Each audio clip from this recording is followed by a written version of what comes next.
In the stillness of the night, where silence softly lays, our hearts may carry wounds from long-forgotten days, but pain, like passing clouds, will never forever stay, for within each breath, there's light to guide the way. Dear friends, have you ever found yourself trapped in the embrace of pain? Perhaps it was a sharp word spoken carelessly, a betrayal you didn't expect, or simply the weight of life pressing heavily on your shoulders. In those moments, it feels as if the hurt becomes a part of you, clinging, shaping your thoughts, your actions, even your view of the world. But let me ask you something. Is it truly the pain that holds on to you? Or is it we who hold on to the pain? Today, I want to invite you on a journey, not just to understand pain, but to transform it. Together, we'll explore the timeless wisdom of Buddhism and how its teachings offer us tools to heal and grow. This isn't about escaping or ignoring the hurt. It's about recognizing its presence and learning to respond with clarity, compassion, and inner strength. Let me share with you a simple story to begin. Imagine a man walking through the forest, where the air is crisp and the sunlight filters gently through the trees. Suddenly, he steps on a thorn. The pain shoots through his foot, sharp and immediate.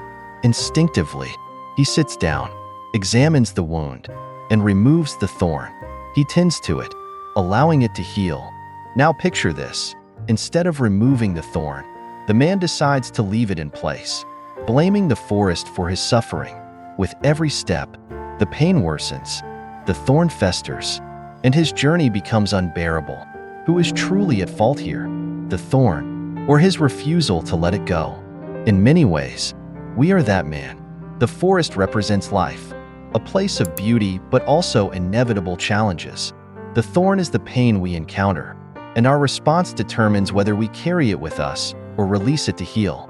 In this first part of our journey, we'll explore what pain really is and why it has such a hold on us. We'll reflect on how the teachings of the Buddha, through the Four Noble Truths, provide us with a map to navigate our suffering. By understanding the nature of pain, we can begin to loosen its grip. So, I ask you, are you ready to take that first step toward healing? Are you ready to examine the thorns in your life and consider the possibility of letting them go? If so, let us begin. Beneath the surface of our days, where calm may seem to reign, lies the echo of desires, the seeds of joy and pain. To heal, we must uncover, not flee or turn away. For wisdom blooms in shadows where the hurt may sway. Pain is universal. No matter who you are or where you come from, it finds its way into your life. But why does pain linger? Why does it sometimes feel as though the wounds we carry refuse to heal? No matter how much time passes, let us begin with a fundamental teaching of the Buddha, the Four Noble Truths. These truths form the very foundation of Buddhism and serve as a guide for understanding and overcoming suffering.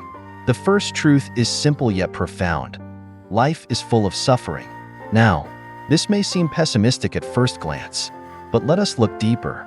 The word dukkha, often translated as suffering, also encompasses dissatisfaction, discomfort, and unease. It's the tension we feel when life doesn't go as we wish, the frustration when people don't behave as we expect, and the longing for things to be different than they are. Take a moment to reflect. How often do you wish life were different? Perhaps you wish your relationships were more harmonious, your work more fulfilling, or your health more robust. That gap between what is and what we want creates suffering. And here lies an important insight. Pain is a part of life, but suffering, that ongoing mental and emotional struggle, is often something we create. The second truth reveals the cause of suffering, our attachments and cravings. Think about the last time you were hurt. Was it because you expected something, a kind word, an acknowledgement, or loyalty, and didn't receive it? Or perhaps you were clinging to a version of yourself, your past, or your dreams, and reality did not align with your desires. It's not the world that creates our suffering, but our refusal to accept the impermanence of all things. Let's return to the story of the man in the forest. The thorn represents pain, an inevitable part of life. But his refusal to remove the thorn, his attachment to blaming the forest, his unwillingness to let go. That is suffering. We all carry our thorns, don't we? Old grudges, unmet expectations, regrets. These attachments bind us, and in holding on, we deepen our wounds. The Buddha, with infinite compassion, did not stop at pointing out the problem. He gave us the third truth: suffering can end. This is not a promise to remove all pain from your life, for pain is part of the human condition. Rather, it is the promise of liberation, a freedom that comes from changing our relationship with pain. Finally, the fourth truth offers the path to this liberation, the Noble Eightfold Path. This path isn't an escape from life's challenges. It's a way to meet them with wisdom and equanimity. Through practices like mindfulness, right understanding, and right effort, we learn to break the cycle of craving and suffering. But let me pause here. These truths, while profound, are not merely concepts to be understood. They are a call to action, a way of life. Healing begins not when we avoid pain, but when we turn toward it with courage and curiosity. So, I invite you to ask yourself, what thorns are you carrying right now? What expectations, resentments, or desires are keeping you tied to suffering? The first step to healing is not to push the pain away, but to see it clearly, to hold it gently in the light of awareness. In the next part of our journey, we will delve deeper into how we can begin to loosen the grip of these attachments. We'll explore the art of letting go and how, through mindfulness and compassion, we can transform pain into a source of strength. Are you ready to take this next step? Together, let's continue down this path of healing and discover the freedom that lies beyond suffering. The tighter you hold, the heavier it feels, the weight of pain that time conceals. But in letting go, the heart may soar, to peace unbound, and suffering no more. My friends, have you ever noticed how tightly we cling to our pain? It's as if we believe that holding on to it will somehow protect us, perhaps from further hurt or from forgetting what we've been through. Yet, the truth is this: the more we grip our pain, the more it grips us. Letting go is not about denying the hurt or pretending it didn't happen. It's about choosing freedom over bondage, release over resentment. In Buddhism, we speak often of the practice of letting go, or Vo Chap in Vietnamese. This practice is rooted in the understanding of impermanence, or anicca. Everything in life is transient: our emotions, our experiences, even our relationships. By clinging to what is impermanent, we create suffering. But when we let go, we allow life to flow as it is, freeing ourselves from the chains of attachment. Let's consider an analogy. Imagine you are carrying a heavy bag filled with stones. Each stone represents a grudge, a regret, or an unmet expectation. The bag grows heavier with every step, yet you refuse to set it down. Why? Perhaps you believe those stones define who you are, or that letting go would mean losing something important. But the longer you carry them, the more they weigh you down. Letting go doesn't mean you forget the stones. It means you no longer allow them to dictate your journey. The first step to letting go is awareness. Ask yourself, what am I holding on to that no longer serves me? Is it anger towards someone who hurt me? Is it guilt over something I did? Or perhaps it's a desire for things to be different than they are. Take a deep breath and simply acknowledge the weight you've been carrying. Once you become aware of your attachments, you can begin to release them. This doesn't mean pushing the pain away or forcing yourself to move on. True letting go comes from acceptance.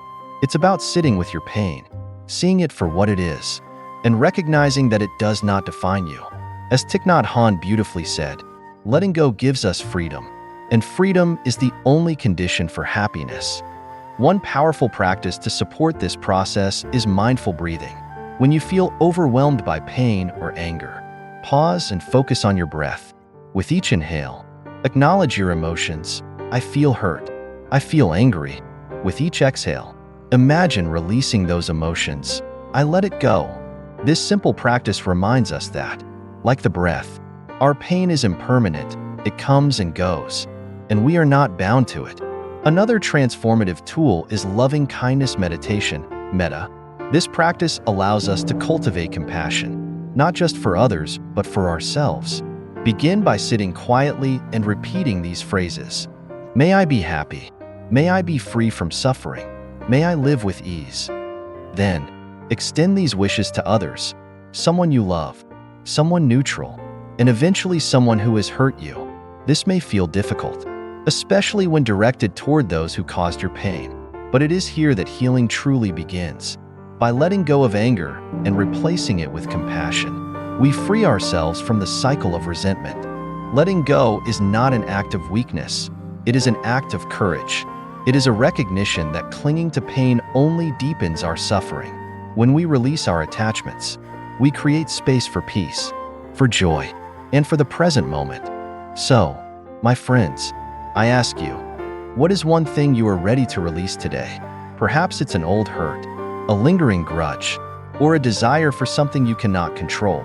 Take a deep breath, and as we continue this journey together, know that the act of letting go is not a loss but a profound gain. In the next part of our path, we will explore how mindfulness, the art of being fully present, can transform the way we experience pain and bring us closer to lasting peace. Let's walk this path together, one mindful step at a time. The mind may wander to moments past, to wounds that linger, shadows cast, but in the now, the present clear. The path to peace begins right here. My friends, when pain arises, what is the first thing your mind does? Does it pull you back to the memory of the hurt, replaying this scene over and over? Does it create stories about the future, building walls of fear and worry? Pain has a way of consuming us, not just in the moment but long after it first arrives. But what if I told you there's another way? A way to meet pain without being overwhelmed by it, to experience the moment without being defined by it. This is the gift of mindfulness, a practice deeply rooted in Buddhist teachings, and one that holds the power to transform how we experience both joy and suffering. Mindfulness is the art of being fully present. It is the practice of bringing our attention to the here and now, without judgment or resistance. Imagine you're holding a cup of tea. If your mind is elsewhere, you may drink it without even noticing the taste. But when you bring your full attention to that simple act, you feel the warmth of the cup, the aroma of the tea, the way it flows over your tongue. Life is no different. When we are mindful, we are truly alive in the present moment. Now, let's apply this to pain. Imagine you've been hurt by someone's words or actions. The mind's natural response is to replay the hurt, fueling anger or sadness. But mindfulness invites us to pause, to breathe, and to observe our emotions without being swept away by them. It's like standing on the bank of a river, watching the water flow by. You see the currents of anger, the ripples of sadness, but you don't have to jump in. You remain a compassionate observer. Let's try a simple exercise together. Right now, take a deep breath in and slowly let it out. As you breathe, notice the sensations in your body. Perhaps you feel tension in your chest or a heaviness in your heart. Instead of resisting these feelings, acknowledge them. Say to yourself, I see you. Pain, I know you are here. This act of recognition is the first step in transforming your relationship with suffering. When we stop fighting our emotions, we allow them to move through us like clouds drifting across the sky. Mindfulness is not about avoiding pain. It's about meeting it with clarity and compassion. One of the most profound practices in this regard is mindful breathing. When emotions feel overwhelming, anchor yourself in your breath. With each inhale, invite peace. With each exhale, release tension. The breath becomes a refuge, a steady companion that reminds you, this moment is temporary. This pain will pass. Another cornerstone of mindfulness is body awareness, often practiced through techniques like body scan meditation. When we are hurt, our bodies often hold that pain, tight shoulders, a clenched jaw, or a knot in the stomach. By gently scanning your body with your awareness, you can release the physical tension that often accompanies emotional suffering. Let me share a story. A student once came to the Buddha, overwhelmed by grief. The Buddha asked him to imagine a glass of water into which a handful of salt had been poured. The water becomes undrinkable, doesn't it? But what if we pour that same salt into a vast lake? The salt is still there, but its bitterness is diluted by the lake's vastness. Mindfulness, like the lake, expands our awareness. It allows us to hold pain without being consumed by it, to see it as one part of a much larger whole. The practice of mindfulness is a path, not a destination. It requires patience and consistency, but the rewards are profound. As you cultivate mindfulness, you'll begin to notice subtle changes. Pain will lose its sharp edges, and moments of joy will feel richer. You'll discover that even in the midst of suffering, there is space for peace. So, I invite you to begin this practice today. The next time pain arises, pause, take a breath, ask yourself, what am I feeling right now? Acknowledge the emotion, but don't cling to it. Let it flow through you, knowing that you are more than your pain. In our next part, we will delve into the transformative power of compassion, how opening our hearts to ourselves and others can become a profound source of healing. Together, we'll explore how kindness, even toward those who have hurt us, can liberate us from the weight of resentment. Let us take this step forward, grounded in mindfulness, as we walk toward a lighter, freer, and more compassionate way of being. A heart that's open, soft and kind, holds no chains, no ties that bind. In giving love, we heal and grow. Releasing pain, we let life flow. My dear friends, let us pause for a moment and reflect. How often, when we are hurt, do we close ourselves off? We build walls of anger, resentment, or self-protection, believing that these barriers will shield us from further pain. But in truth, these walls only imprison us, keeping us trapped within the cycle of suffering. What if, instead of shutting our hearts, we open them? What if we replaced anger with understanding, resentment with kindness, and bitterness with love? This is the transformative power of compassion, a cornerstone of Buddhist practice and a profound tool for healing. In Buddhism, compassion, or karuna, is not merely a feeling of pity for others' suffering. It is an active, intentional wish to alleviate that suffering, both for others and ourselves. It arises from the recognition that all beings, without exception, experience pain. When we see the universality of suffering, we begin to soften our judgments and open our hearts. But how do we extend compassion to those who have hurt us? This may seem impossible, especially when the wounds are deep. Let me share a story. There was once a monk who lived in a small village. One day, a man came to him, filled with anger and bitterness. The man shouted insults, blaming the monk for things he had no control over. The monk listened quietly, his face calm. When the man finally stopped, the monk asked, "If someone offers you a gift, but you choose not to accept it, who does the gift belong to?" The man replied, "To the one who offered it." The monk smiled and said, "Then I do not accept your anger, and it remains with you." This story teaches us that compassion does not mean condoning harm or allowing ourselves to be mistreated. Instead, it is the ability to see beyond someone's hurtful actions to the pain that may have caused them. As the saying goes, hurt people hurt people. When we recognize that those who harm us are often acting from their own suffering, we can begin to respond with understanding rather than retaliation. A powerful way to cultivate compassion is through loving-kindness meditation, metta bhavana. This practice helps us extend goodwill to ourselves, our loved ones, and even those who have hurt us. Let us try it now. Together, close your eyes and take a deep breath. Begin by directing kind thoughts toward yourself. Silently repeat these phrases. May I be happy. May I be healthy. May I be free from suffering. Feel the warmth of these wishes filling your heart.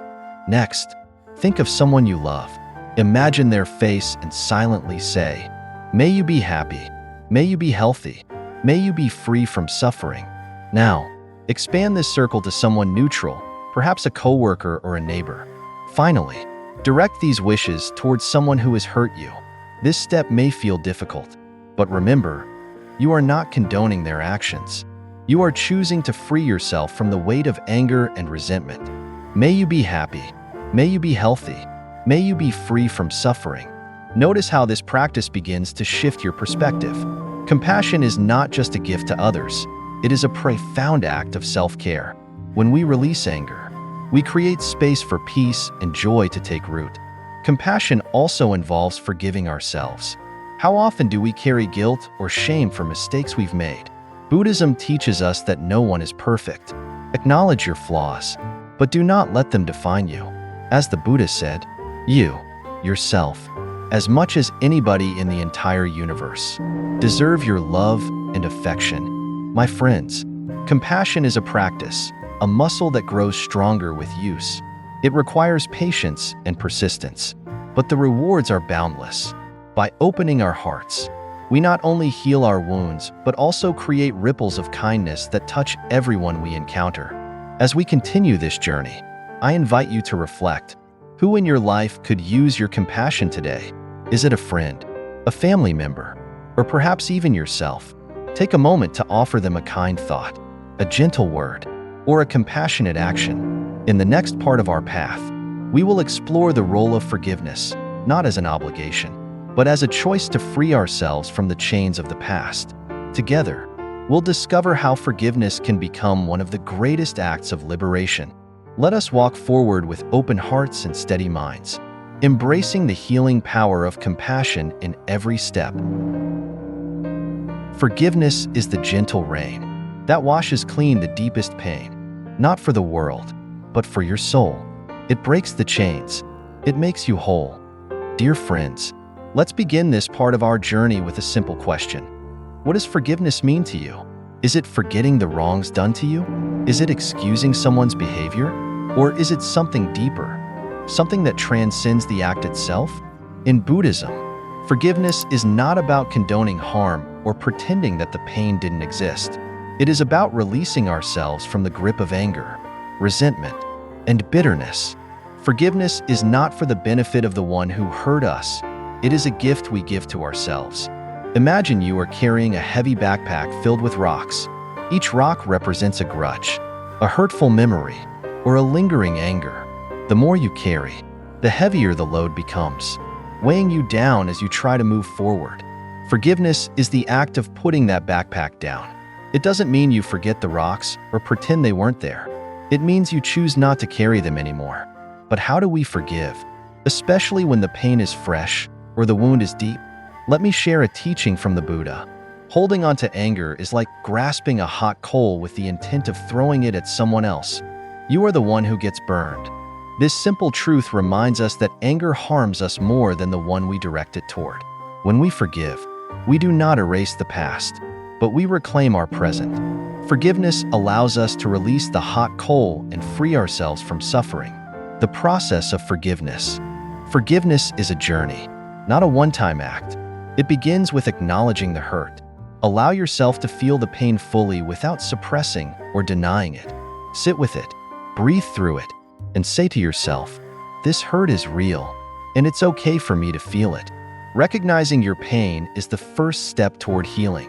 Next, practice self-compassion. Many of us carry guilt or shame for holding on to anger. But remember, forgiveness is a process. Be kind to yourself as you navigate this path. Understand that it takes time to let go, and that's okay. One powerful practice to support forgiveness is loving kindness meditation. As we discussed earlier, directing thoughts of compassion and goodwill toward the person who hurt you may feel difficult, but it is transformative. Start with small steps. May you find peace. May you find understanding. May you find freedom from your suffering. This practice is not about excusing their actions. It is about freeing yourself from the emotional chains that bind you to the past. By softening your heart, you open the door to healing, forgiving yourself. Forgiveness is not just about others. It is also about forgiving yourself. How often do we replay our mistakes, wishing we could go back and change them? Buddhism teaches us that clinging to the past only deepens our suffering. Let me share a story. A disciple once came to the Buddha, overwhelmed by guilt for the harm he had caused others. He asked, "Master, how can I ever forgive myself?"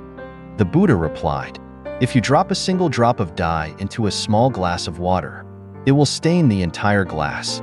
But if you drop that same dye into a vast lake, it will disappear. Expand your mind like the lake, and your mistakes will lose their power over you." This story reminds us that we are not defined by our past actions. When we forgive ourselves, we make room for growth and transformation. the liberation of forgiveness. Forgiveness is not always easy, but it is profoundly liberating. When we forgive, we stop giving power to the past and reclaim our ability to live fully in the present. We open ourselves to joy, peace, and connection. Take a moment now to reflect. Is there someone in your life, perhaps even yourself, whom you are ready to forgive? Close your eyes, take a deep breath, and silently say, I release this pain. I let go of this anger. I choose peace. In the next part of our journey, we will explore how meditation practices can deepen this process of healing, helping us cultivate inner peace and resilience. Together, we'll uncover the tools to calm the mind and open the heart. Forgiveness is a key to freedom, and freedom is your birthright. Let us walk this path with courage, one breath, one step, and one act of letting go at a time. The journey is long, but step by step, we shed the pain, the tears we've wept. Through wisdom, compassion, and love's warm glow, we find the peace the soul longs to know. Dear friends, we have walked together through many teachings: letting go, mindfulness, compassion, forgiveness, and meditation. Now, as we near the end of this journey, let us reflect on how these practices can be woven into the fabric of our daily lives. For it is not enough to understand these concepts. We must live them, breathe them, and embody them each day. Living with awareness, daily mindfulness. Mindfulness is not limited to meditation. It is a way of living, a practice of being fully present in each moment. Whether you are washing the dishes, walking to work, or speaking with a loved one, bring your full attention to the task at hand. Notice the sensations, the thoughts, the emotions that arise. By doing so, you create space between yourself and life's challenges, allowing you to respond with clarity rather than reacting impulsively. Imagine, for instance, that someone speaks to you harshly. Instead of letting anger take control, pause, take a deep breath, observe the situation without judgment. This simple act of mindfulness can transform conflict into understanding and suffering into an opportunity for growth. Cultivating compassion in relationships. Compassion begins within. As we learn to be kind to ourselves, we naturally extend that kindness to others. Every interaction, no matter how small, is an opportunity to practice compassion. A smile to a stranger, a kind word to a coworker, or even a moment of patience with someone who has wronged you.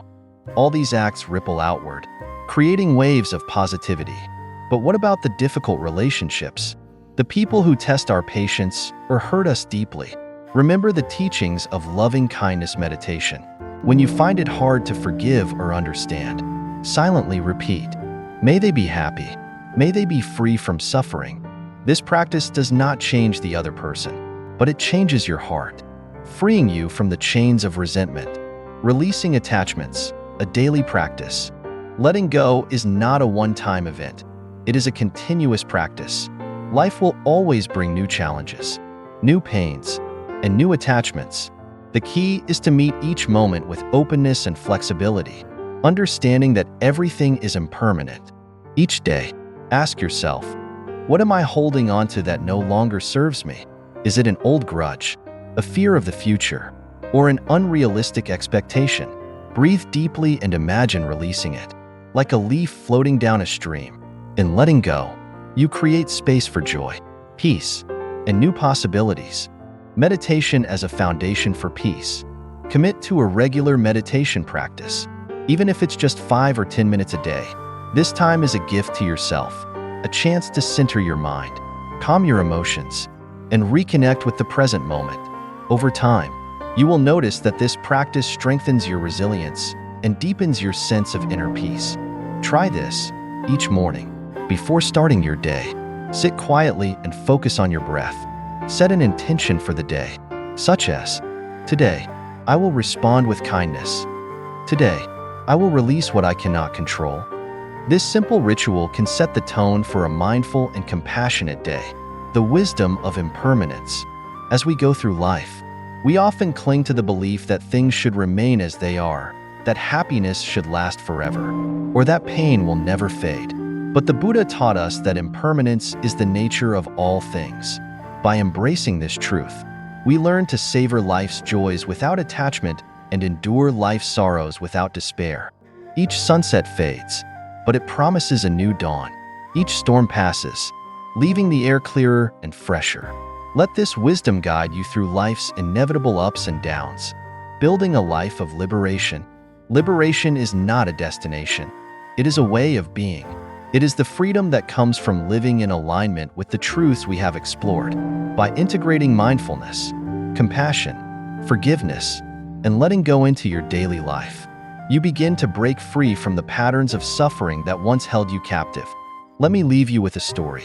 A disciple once asked the Buddha, "Master, how do I find peace?" The Buddha replied, "The path is here. It is in your breath, your thoughts, your actions.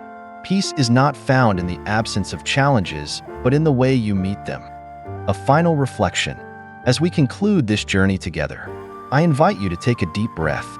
Reflect on what you have learned and how you can carry it forward.